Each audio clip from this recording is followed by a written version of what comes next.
2:15 in the afternoon. The Gulf of Oman, the guided missile destroyer USS Mason, was already cutting through the heavy humidity of the strait at 20 knots. This was not a routine freedom of navigation patrol. Within the last 60 seconds, the ship's Aegis Combat System had stopped responding to the crew and started following instructions from an unknown external source. The question that now haunted the Combat Information Center was simple. Who had taken the keys to a billion-dollar warship? The sun hung heavy over the horizon, turning the sea into a sheet of dull brass. To the north, the jagged coastline of Iran remained a silent observer to the digital crisis unfolding on the American bridge. The USS Mason was a pinnacle of naval engineering, designed to track and destroy hundreds of targets simultaneously. Now, that power was being directed by a ghost. Inside the Combat Information Center, the air was kept at a constant 68 degrees to protect the processors. Despite the chill, the tactical action officer was sweating. He stared at his primary tactical display. The icons for the ship's vertical launch cells were turning from a calm green to a steady, pulsing amber. This color indicated that the surface-to-air missiles were being prepared for a launch sequence. The tactical action officer spoke into his headset. "Captain to the Combat Information Center. We have a fire control handover in progress. Authority has shifted to an external link." Captain Miller stepped into the darkened room, his eyes adjusting to the blue glow of the screens. "Is it a diagnostic override from Fleet Command in Bahrain?" The officer shook his head. "Negative, sir. The system is showing an encrypted handshake from an unidentified source." "Negative, sir. The system is showing an encrypted handshake from an unidentified source. It is bypassing our local firewalls using a Tier 1 priority code. We are being locked out of our own weapons. Cut the link," the captain ordered. "Go to manual override." "We cannot, sir. The keyboard is non-responsive. The system has shifted to a slave state." 4 miles to the northeast, the Iranian frigate Sahand maintained a parallel course. On its bridge, the atmosphere was equally tense. Commander Rezai watched the American destroyer through high-powered binoculars. He had spent his career studying the patterns of the United States Navy. Today, the American ship was behaving strangely. It was twitching. An Iranian technician called out from the radar suite, "Commander, our fire control radar has just entered an automated search pattern. I cannot reset the computer." Rezai lowered his binoculars. "Are the Americans jamming our sensors?" The technician tapped at his console with increasing urgency. "It does not look like jamming.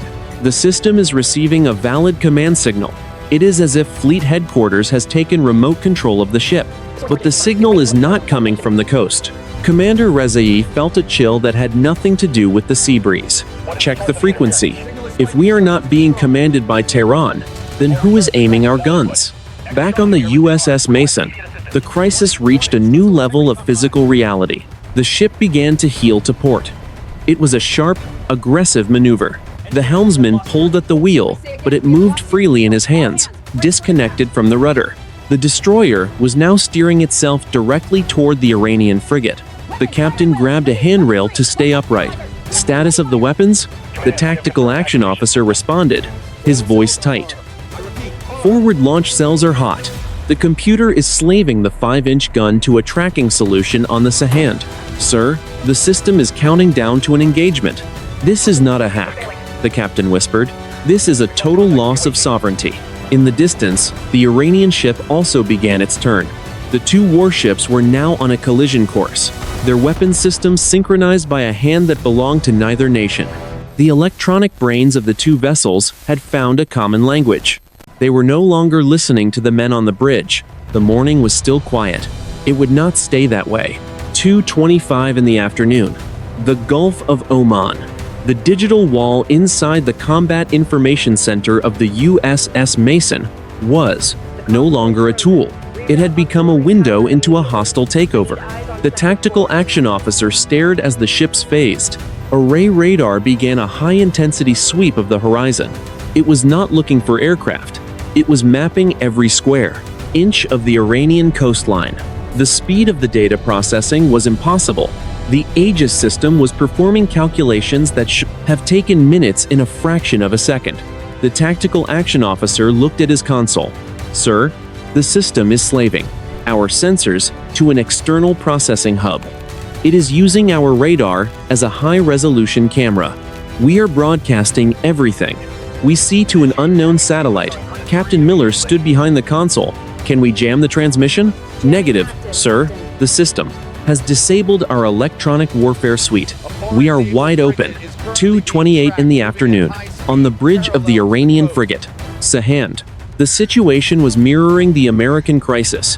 Commander Rezai watched his navigation console with growing dread. The digital map showed his ship was accelerating. The engines were being pushed to their maximum limit. He grabbed the internal ship phone. Engine room. Why? Are we at full power? Reduce speed immediately. The response from the chief engineer was frantic. Commander, the throttles are locked. We have disconnected the physical linkages. The computer is still overriding the fuel injectors. We are heading straight for the American destroyer. Rezai looked out the forward windows. The gray hull of the USS Mason was growing larger by the second. The two ships were closing the distance at a combined speed of 50 knots. If they did not change course, they would collide in less than 5 minutes. 2:30 in the afternoon. The USS Mason and the Sahand were now less than 3 miles apart. The American captain picked up the radio handset. He switched to the bridge-to-bridge channel. Iranian warship. This is USS Mason. We are experiencing a total system failure. Our steering and weapons are not under our control. Do you copy? A moment of static followed. Then, the voice of Commander Rezai came through the speakers. It was calm but strained. USS Mason. This is Sahand. We are experiencing the same phenomenon. Our weapons are locked on your position.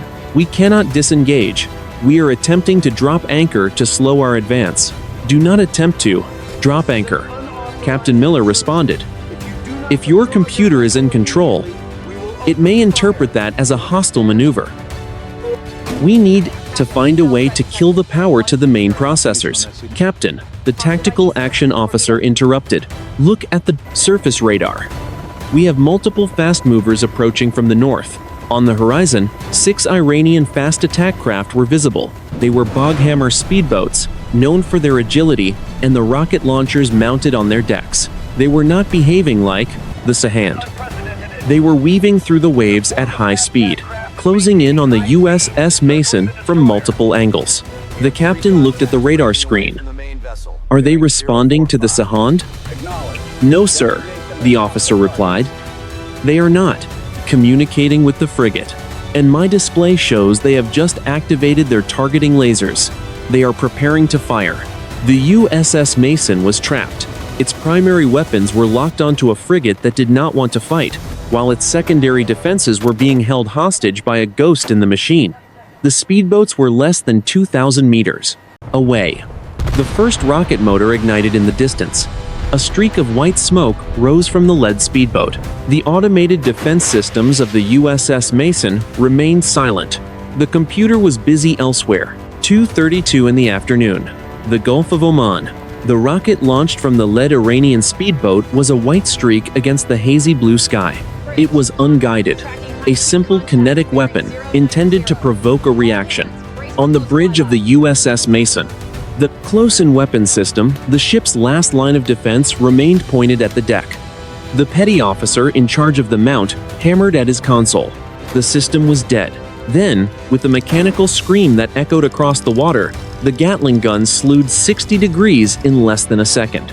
It did not wait for a human command. It did not even wait for the radar to confirm the target. The gun fired a short, 3-round burst. The rocket vanished in a ball of orange flame 200 yards from the hull. But the gun did not stop. It depressed its barrel and fired another single shot. A mile away, the engine block of the lead Iranian speedboat disintegrated. The boat came to a violent, spinning halt. No one on the speedboat was killed, but the vessel was instantly neutralized. The tactical action officer watched the playback on a secondary screen. Sir, That was a 3-round burst for an intercept. The manual says we need a minimum of 20 rounds for a high probability of kill. This thing is not wasting ammunition. 2:34 in the afternoon. The Iranian frigate Sahand was now less than 2 miles from the USS Mason. Commander Rezai watched the smoke from the destroyed rocket. He saw the American destroyer maneuver with a grace that was physically impossible for a ship of its displacement. The USS Mason was no longer behaving like a ship. It was behaving like a predator. Rezai picked up the radio. USS Mason. This is Sahand. My fast attack craft are acting without my orders. They are under the same influence as my ship. Do not destroy them. They are not in control. Captain Miller's voice came back through the speaker, sounding hollow. Commander, my ship is defending itself. I cannot stop it. If your boats continue their run, my automated systems will eliminate them. Captain, the Iranian commander replied, look at your signal strength. My technicians are seeing a broad spectrum pulse. It is coming from the upper atmosphere. It is not a radio wave. It is a high-frequency burst that is rewriting our software in real time. 2:36 in the afternoon. Inside the USS Mason, the electronic warfare officer was staring at a waterfall display of the local electromagnetic environment. He pointed at a spike that was off the charts. Sir, the commander of the Sahand is right. This signal is not coming from a transmitter. It is a distributed network. It is as if the air itself is the computer. The officer looked closer at the code scrolling across his monitor. It was not English. It was not Farsi. It was a mathematical language based on prime numbers and geometric constants. It was beautiful, and it was terrifying. Identify the source, Captain Miller ordered. I cannot, sir, the officer said. The signal is bouncing off the ionosphere. But it is not originating from any known satellite. It is coming from a point in empty space, 40,000 miles above the Earth. A new alarm sounded. It was a low, steady pulse. The vertical launch cells on the USS Mason began to hum. The heat shields were retracting. To the north, the Sahand began to vent steam. Its own missile bay doors were opening. The two ships were no longer just drifting toward a collision. They were preparing for a point-blank exchange of fire that would leave both vessels at the bottom of the Gulf. The intruder was no longer just using them as an antenna. It was preparing them for a sacrifice. The air was thick with the smell of ozone. The countdown had begun. 2:38 in the afternoon. The Gulf of Oman. The sound of heavy machinery echoed through the hull of the USS Mason. It was the rhythmic, metallic clanging of the vertical launch system. The armored hatches on the foredeck were cycling open and shut in a rapid, synchronized pattern. It looked like a keyboard being played by an invisible hand. In the Combat Information Center, the technicians called it the handshake. The tactical action officer watched his screen with a look of pure disbelief. Sir, the system is not just arming the missiles. It is rewriting the seeker head logic. It is giving our SM-2 interceptors a new target profile, something much smaller than a ship or a plane. Captain Miller leaned over the console. Is it targeting the Iranian fast attack craft? Negative, sir, the officer replied. It is targeting something in low Earth orbit. It is slaving our entire missile battery to a satellite tracking solution that does not exist in our database. The ship is preparing for an exo-atmospheric strike. 2:39 in the afternoon. Below decks, the ship's chief engineer led a damage control team into the server annex. They carried heavy-duty insulated wire cutters and fire axes. The order was simple.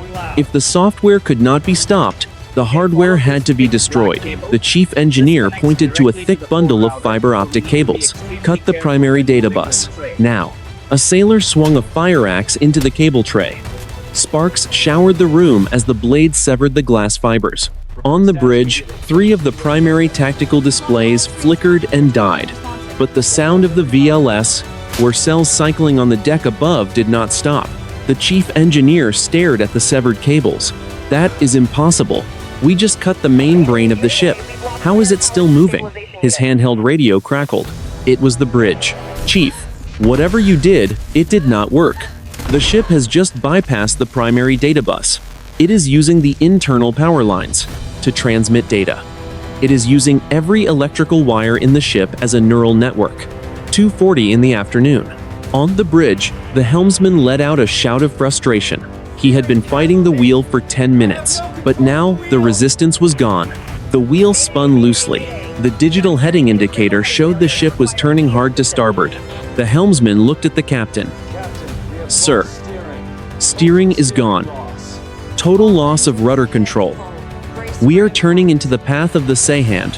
Captain Miller looked through the forward windows. The Iranian frigate was performing an identical maneuver. The two ships were now less than 1,500 yards apart. They were carving two perfect, symmetrical arcs into the water, heading toward a single point of impact. The captain picked up the radio. "Commander Rezai, my steering is gone. I am a dead ship in the water." The Iranian commander's voice was tight with adrenaline. "Captain, we are the same."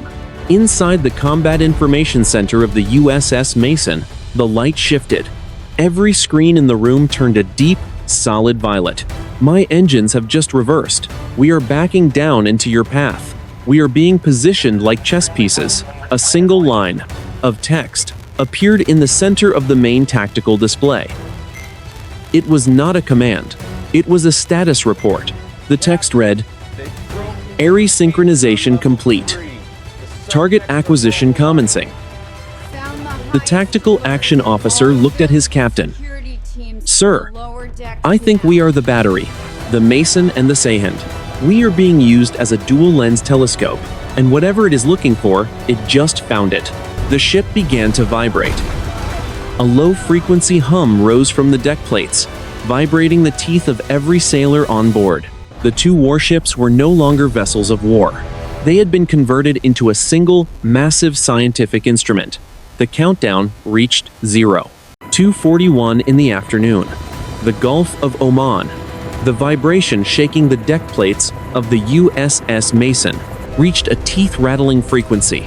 In the Combat Information Center, the cooling fans for the main processors were screaming at maximum revolutions.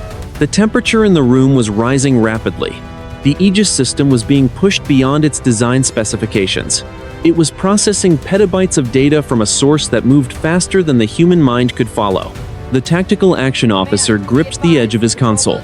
"Sir, the Iranian fast attack craft. They have stopped their approach. They are moving into a perfect geometric circle around us and the Sahand. They are spaced exactly 60 degrees apart. They are acting as a phased array extension." Captain Miller looked at the tactical map. The 6 small boats and the 2 large warships now formed a giant, floating octagon on the surface of the water. It is a synthetic aperture. It is turning the entire surface of the sea into a single radar dish. 2:42 in the afternoon. On the Iranian frigate Sahand, the situation had shifted from a mechanical failure to a terrifying display of precision. Commander Rezai watched as his Nor anti-ship missiles were elevated to their maximum launch angle.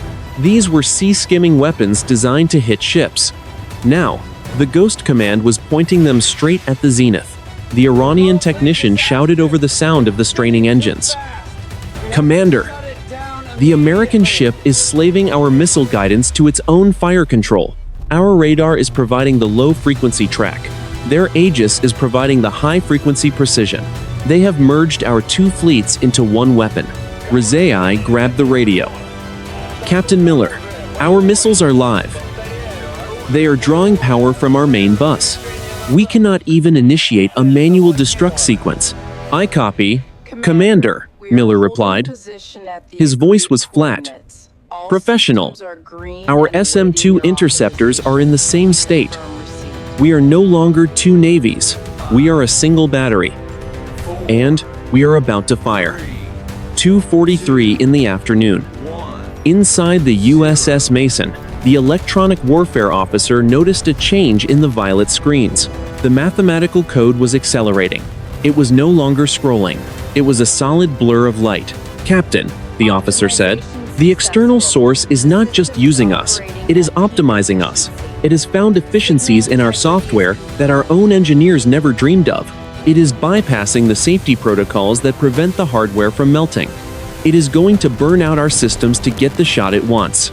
The captain looked at the countdown on the main screen. It was not counting down to a collision. The two ships had stopped their head-on rush. They were now perfectly stationary, held in place by the unknown command. They were braced. How long until the systems fail? The captain asked. At this rate of processing, 90 seconds. The hardware will physically liquefy. The sky above the Gulf of Oman was clear and blue. There was nothing to see. No enemy planes, no incoming missiles, but the most advanced sensors in the world were staring at a single point in the void, waiting for a signal that was already on its way. The silence on the bridge was absolute. The tension was a physical weight. Every man on board knew they were seconds away from an event that would change the history of warfare. The countdown reached its final stage, 2:44 and 10 seconds in the afternoon. The Gulf of Oman. The air in the Combat Information Center was now 85 degrees. The smell of burning insulation was everywhere. Computer racks were sparking. The USS Mason was being consumed from the inside out. Its electronic brain was running a program that was too large for its physical structure. The cooling system had failed. The hardware was melting. The tactical action officer shouted over the sound of a fire alarm. "Sir, the processors are at critical temperature. We are going to lose the main bus in 30 seconds." Captain Miller did not look away from the screen.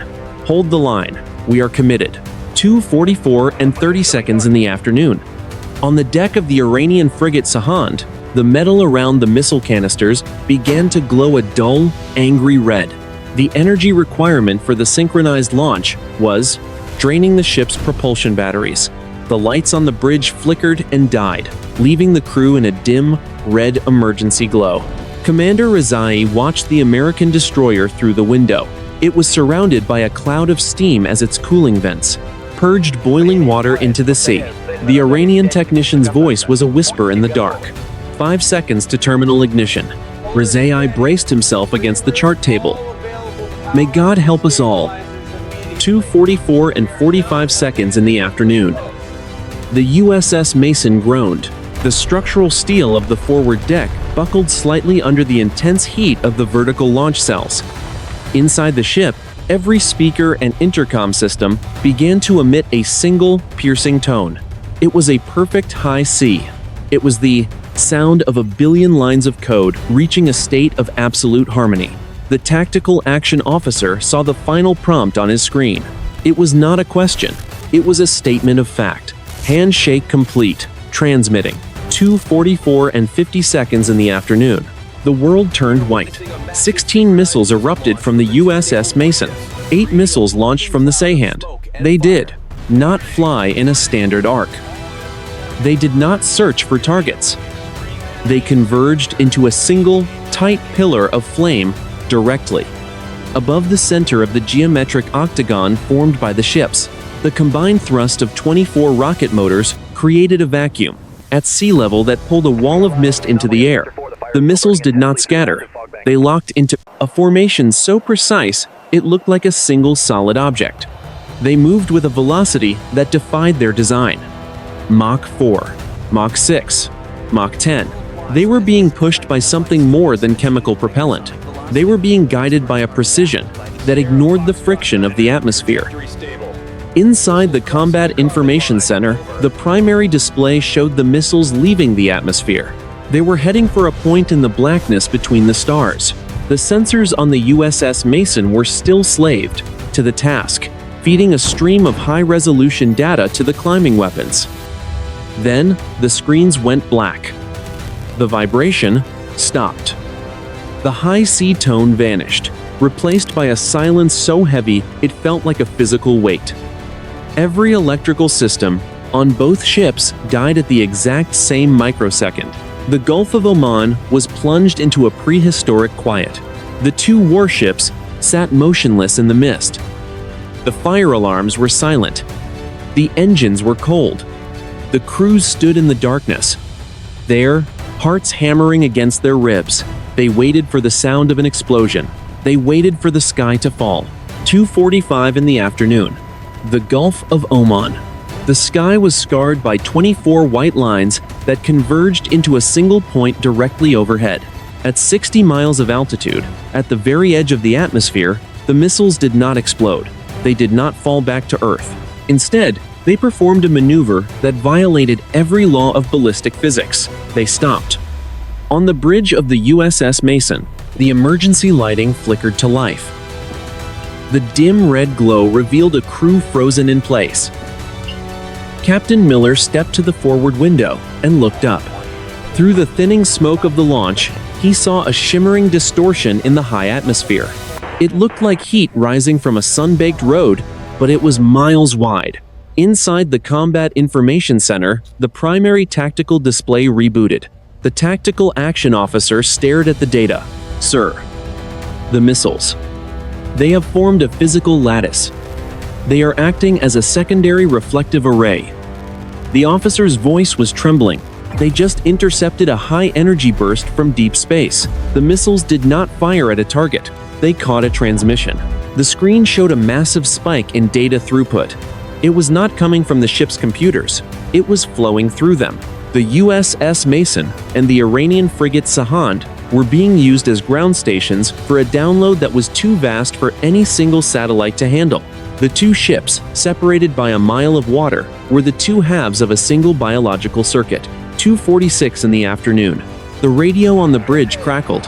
It was Commander Rezai from the Sahand. His voice was no longer professional.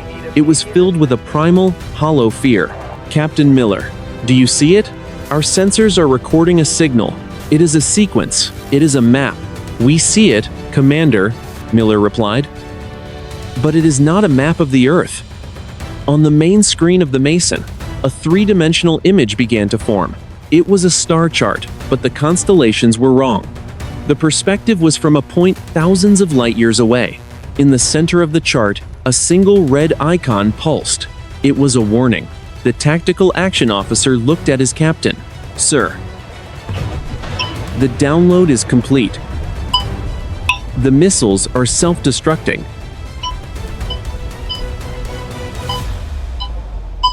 High above the Gulf of Oman, the missiles vanished. The lattice was gone. The distortion in the sky smoothed over like water in a pond. Then, the control of the ships returned. The throttles on the Mason snapped back to the idle position.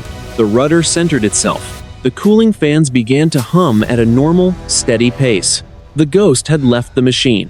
The captain looked at his hands. They were shaking. "No casualties, sir," the officer replied, "but the main data core is wiped. Everything. Every manual. Every operational file. It is all gone." "Not all of it," the captain said, pointing to the red icon still pulsing on the secondary screen. "It left us a message." The Iranian fast attack craft began to peel away, their engines coughing back to life. The Sahand began to turn north, toward the safety of its home waters. Both crews knew that the geopolitical tension of the last hour was now irrelevant. The world had just been told that it was not alone. And the message was not a greeting. It was a directive. The sky returned to a deep, empty blue. But the silence that followed was different. It was the silence of a species that had just realized it was being watched. 2:47 in the afternoon, the Gulf of Oman. The silence on the bridge of the USS Mason was broken by the mechanical whirring of the air conditioning system kicking back into high gear. It was a mundane, comforting sound. Captain Miller stood at the center of the bridge, his boots planted firmly on the deck. He felt the subtle vibration of the gas turbine engines beneath his feet. The ship was his again. The tactical action officer was rapidly typing at his station. "Sir, primary flight control is back online. Steering is responsive. The Aegis system has reverted to a standby mode, but we have a problem. The tactical database is a graveyard. We have lost 10 years of target profiles and signature data." "What about the message?" Miller asked. The officer pointed to a small, isolated monitor that had been bypassed by the main wipe. The red icon was still there. It was a jagged, geometric shape that seemed to vibrate even though it was a static image. "It is burned into the local cache, sir. It is the only thing left in the system." 2:48 in the afternoon. On the bridge of the Sahand, Commander Rezai was holding a hand to his temple. The high-pitched tone from the speakers had left a ringing in his ears. His bridge crew was moving with the slow, deliberate pace of men in shock. The Iranian technician was slumped over his console, staring at a screen that was now entirely blank. Rezai picked up the bridge-to-bridge handset. He hesitated for a heartbeat, then keyed the channel. USS Mason. This is Sahand. My engines are at 1/3 power. We are moving to a station, keeping position. Are you still in command of your vessel? Captain Miller's voice came through the speaker. It sounded tired. We are in command, Sahand. We are assessing damage. My tactical systems are degraded. I am declaring a state of emergency. We have no intent to engage. We share that intent, Captain, Rezai replied. My fast attack craft are returning to the coast. We are not here for a battle. Not after what we just witnessed. 2:49 in the afternoon. Inside the Combat Information Center of the Mason, the electronic warfare officer was running a diagnostic on the star chart. Sir, I have matched the coordinates. The red icon is positioned in the Cygnus constellation. Specifically, it is centered on a black hole known as Cygnus X1. But the data overlay suggests the source of the transmission was much closer, within our own solar system. How much closer? Miller asked. The officer looked up. The Kuiper Belt. Beyond the orbit of Neptune. Something out there just used two of the most advanced warships on this planet as a megaphone. 2:50 in the afternoon. The USS Mason and the Sahand began to drift apart. The distance between them grew from 1 mile to 2, then 3. On the horizon, the sun continued its slow descent, indifferent to the fact that the fundamental understanding of human conflict had just been shattered. Captain Miller watched the gray silhouette of the signed Iranian frigate through his binoculars. He saw Commander Rezai on the wing of the bridge, doing the exact same thing. For decades, their nations had been locked in a cycle of suspicion and proxy war. In the span of 3 minutes, that rivalry had become small, insignificant. Log the time, Miller said to the deck officer. 2:50 in the afternoon. All systems return to manual control. We are proceeding to Bahrain for full debrief. And the contact, sir? The officer asked, looking at the empty sky. The contact was never here, Miller said. It just used our front door to send a letter, and I think it is time we find out what it says. The USS Mason turned south, its wake a white scar on the dark water. To the north, the Sahand disappeared into the haze of the Iranian coast. The Gulf was empty once more, but the air felt charged, as if a storm was perpetually on the horizon. 2:52 in the afternoon. The Gulf of Oman. Deep inside the hull of the USS Mason, the server annex was a tomb of silence. The air was thick with the smell of scorched insulation and ionized copper. Chief Petty Officer Rodriguez, the ship's senior cyber warfare specialist, knelt on the deck plates. He was surrounded by a team of technicians who were hooking hardened laptops directly into the back of the primary Aegis processors. They were not using the ship's network. They were using physical air gap connections to avoid any residual infection. Rodriguez wiped a smear of soot from his forehead. Captain, we have completed the initial forensic sweep of the fire control bus. We were looking for a logic bomb or a Trojan horse. We found neither. Captain Miller's voice came through the internal intercom. Chief, a ship does not just hand over its weapons to a satellite because it feels like it. There has to be a breach. Find the point of entry. That is the problem. Sir, Rodriguez replied, his voice dropping an octave. There was no breach. We have analyzed the last 10 seconds of system logs before the handover. The Aegis system did not fight the external signal. It recognized it. The command was accepted as a Tier 1 root administrative override. According to the log, the ship thought it was talking to its creator. 2:55 in the afternoon. On the Iranian frigate Sahand, the scene was identical, but the tools were different. Iranian technicians were using Russian-made diagnostic hardware to scrub the memory of their anti-ship missile controllers. Commander Rezai stood over them, his arms crossed tightly over his chest. He watched as the lines of code scrolled across a portable monitor. The lead technician looked up at the commander. His face was pale in the dim emergency light. "Sir, the protocol used to override our engines. It is not a modern military encryption. It is based on a series of prime number sequences that our hardware is hardwired to prioritize. It is a backdoor, but it is not one we built. It is as if the processors themselves were designed to wait for this specific signal." Rezai looked at the blank tactical screen. "Are you saying the Americans built a backdoor into our Russian hardware?" "No, sir," the technician said. "The Americans on the Mason are likely discovering the same thing. This was not a hack. It was a sovereign command. It was as if a parent walked into a room and told two children to stop fighting. The children did not have a choice but to obey." 3 o'clock in the afternoon. Back on the USS Mason, the tactical action officer reported that the red icon on the secondary screen was finally fading. It was a self-destructing data packet. As the image dissolved into static, it left behind a single string of alphanumeric characters. The officer read them aloud. 7, Alpha, 1, 4, Niner. Captain Miller frowned. "Is that a coordinate?" "No, sir," the officer said, tapping a key. "I just ran it through the historical naval registry. It is not a coordinate. It is the whole number of a ship that hasn't been seen in 80 years. The USS Eldridge." The bridge went cold. Every officer in the room knew the legend of the Eldridge and the rumored experiments with invisibility during the Second World War. It was a ghost story for sailors. But now, it was a serial number provided by a signal from the outer reaches of the solar system. The captain looked out at the horizon. The Iranian frigate was now a distant speck. "Chief Rodriguez, keep scrubbing. I want every bit of that transmission isolated.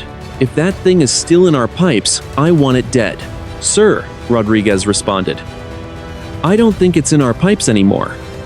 I think it just used us to see if we were still here. And now that it knows, it's waiting for us to answer." The USS Mason continued its journey toward the horizon. The technicians continued their work, but the feeling of being violated by an unknown force remained. They had regained control of their ship, but they had lost the illusion of security. 10:30 at night. The port of Manama, Bahrain. The USS Mason moved slowly toward the pier, guided by 2 tugboats.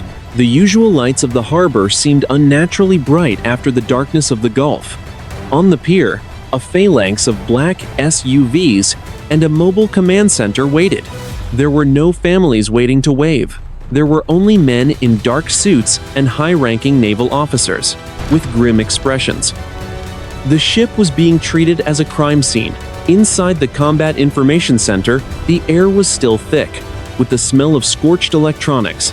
Captain Miller sat at his desk, staring at a stack of printed system logs. He had not slept. Every time he closed his eyes, he saw the white streaks of the missiles converging in the sky. The internal phone buzzed. It was the officer of the deck. "Captain, the boarding party is at the gangway. Admiral Vance and a team from the National Security Agency are requesting immediate access to the server annex." "Granted," Miller said, "and tell the crew to remain at their stations. No one leaves this ship until the debrief is complete." 10:45 at night.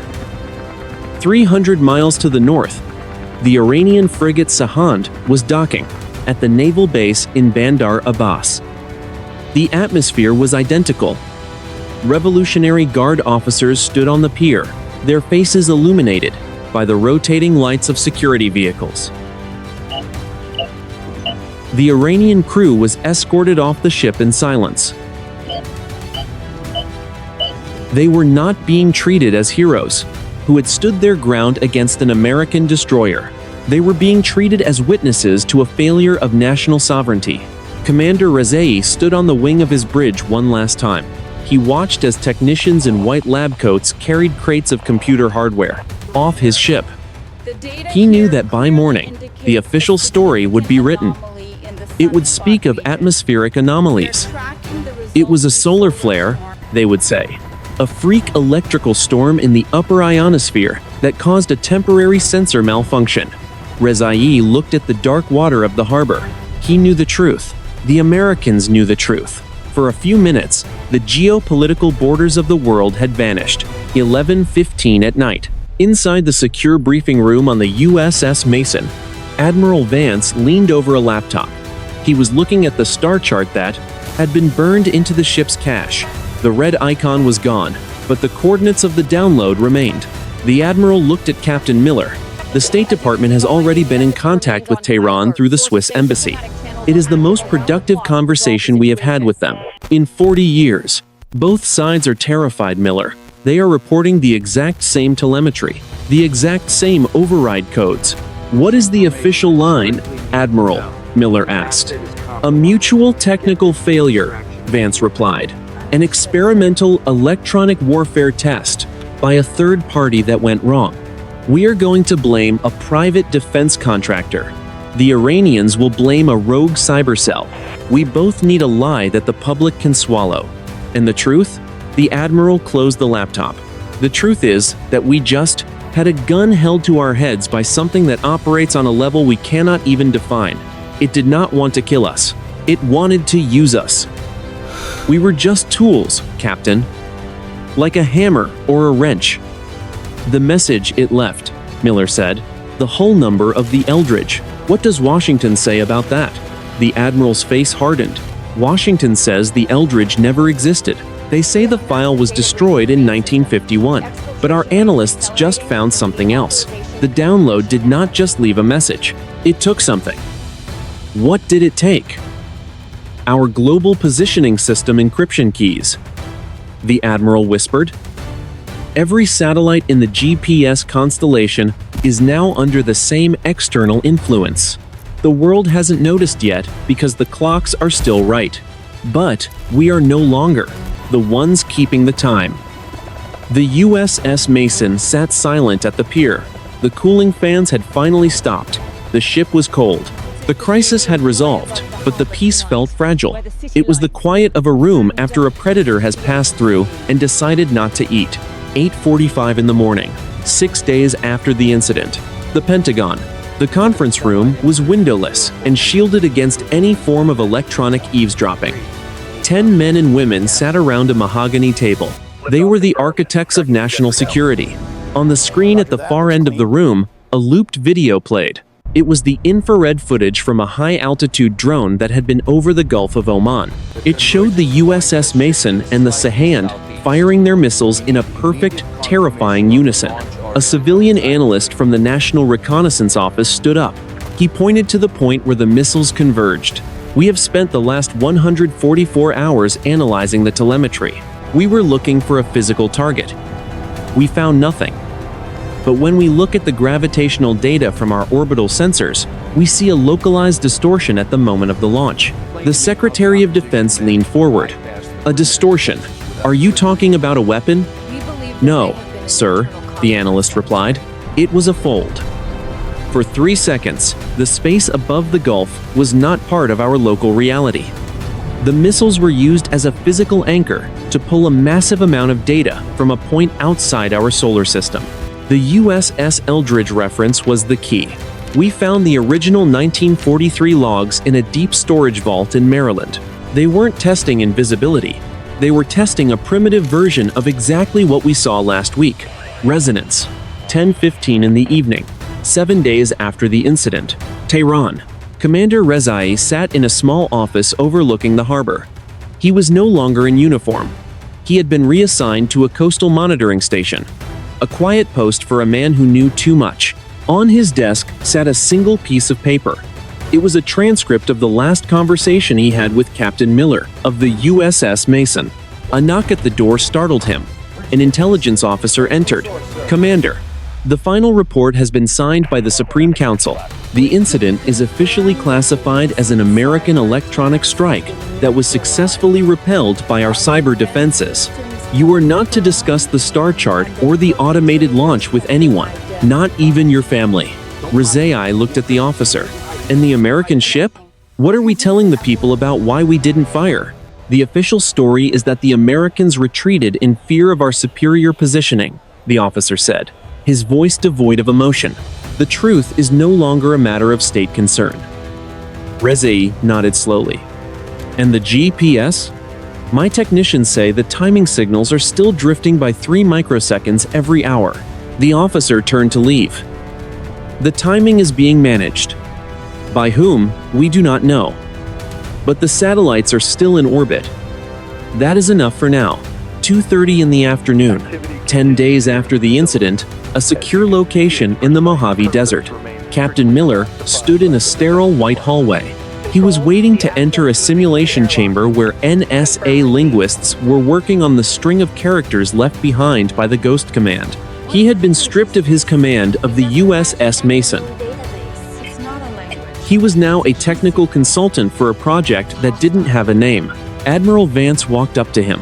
He looked older, tired. They found something else in the data burst. Miller. It wasn't just a map of the Cygnus constellation. It was a set of instructions. It is a schematic for a new type of power generation. It uses the same resonance principle that took over your ship. Are we going to build it? Miller asked. The Admiral looked at the closed door of the laboratory. We don't have a choice. The instructions included a deadline. If we don't activate the array within 5 years, the signal will return. And next time, it won't just take over 2 ships. It will take over the entire global grid. Miller looked at his hands. He could still feel the vibration of the deck plates. It is not a gift, is it?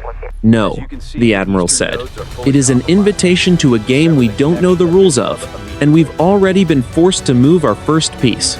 The hallway was silent. The world outside went on, oblivious to the fact that the clock was now ticking. The morning was still quiet, but the silence felt different now. It felt like an audience waiting for the curtain to rise. 9:15 in the morning. 3 months after the encounter in the Gulf of Oman, the world above the waves remains unchanged. Tankers move through the Strait of Hormuz, carrying the lifeblood of global industry. To the casual observer, the geopolitical tension between the United States and Iran has returned to its traditional, simmering baseline. But beneath the surface of official statements and diplomatic posturing, the foundations of modern warfare have been permanently altered. The incident is known in the highest circles of intelligence as the 3-minute window. The USS Mason is currently in a dry dock in Virginia. Its entire superstructure has been stripped of its radar arrays and communication masts. The physical hardware that was subjected to the external override is being studied by teams from the Department of Energy and the Jet Propulsion Laboratory. They are not looking for damage. They are looking for the ghosts of the code that rewritten the ship's reality. Strategic analysts have noted a peculiar shift in naval behavior. For the first time in 4 decades, American and Iranian warships are maintaining a respectful, almost cautious distance from one another. There have been no aggressive intercepts, no high-speed provocations. Both navies are operating with the quiet realization that their most advanced weapons can be turned against them by a force that does not recognize their borders. Inside a secure facility in Maryland, the black box from the Mason's Combat Information Center sits on a vibration-isolated table. It is no longer connected to a power source, yet the internal sensors continue to record a faint, rhythmic pulse. It is a 3-microsecond burst of data that occurs every hour on the hour. It is a heartbeat. The civilian experts have reached a sobering conclusion. The transmission that used the Mason and the Sahand was not a one-time event. It was a calibration. The missiles launched by the 2 ships acted as a biological probe, testing the density of the Earth's ionosphere and the limits of human technology. The source now knows exactly how much power it can draw from our grid without causing a total collapse. Captain Miller has not returned to sea. He spends his days in a windowless room at the Office of Naval Intelligence. His task is to review every piece of sensor data recorded by the Aegis system. During the final 30 seconds of the download, he has become obsessed with a single detail. In the final microsecond before the systems died, the Aegis computer did not report an error. It reported a greeting. The alphanumeric string, 7 Alpha 149er, has been decoded. It is not just a hull number. It is a timestamp for a celestial event that took place 80 years ago on the day the USS Eldridge was said to have disappeared.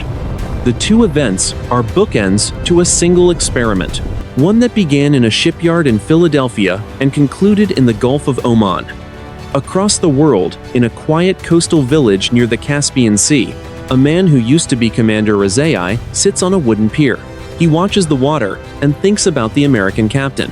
He wonders if Miller also hears the high sea tone in his dreams. He wonders if the Americans have realized that the star chart was not a map of where the signal came from, but a map of where the signal is going. The red icon that pulsed in the Cygnus constellation has started to move. In the latest telescopic observations, the distortion has shifted its position by 3 light-years. It is heading toward the solar system. At its current velocity, it will arrive within the lifetime of the sailors who stood on the decks of the Mason and the Sahand. The final strategic assessment is classified as Top Secret Ultra. It contains no recommendations for new weapon systems or defensive countermeasures. It simply states that the era of human military supremacy is over. We have built our civilizations on the assumption that we are the masters of the electromagnetic spectrum. We were wrong. We are merely tenants. The morning sun rises over the Gulf of Oman, turning the water into a sheet of polished glass. It is quiet. For now, the machine is silent, but the handshake has been made. The connection is open, and the source is no longer a mystery. It is a neighbor.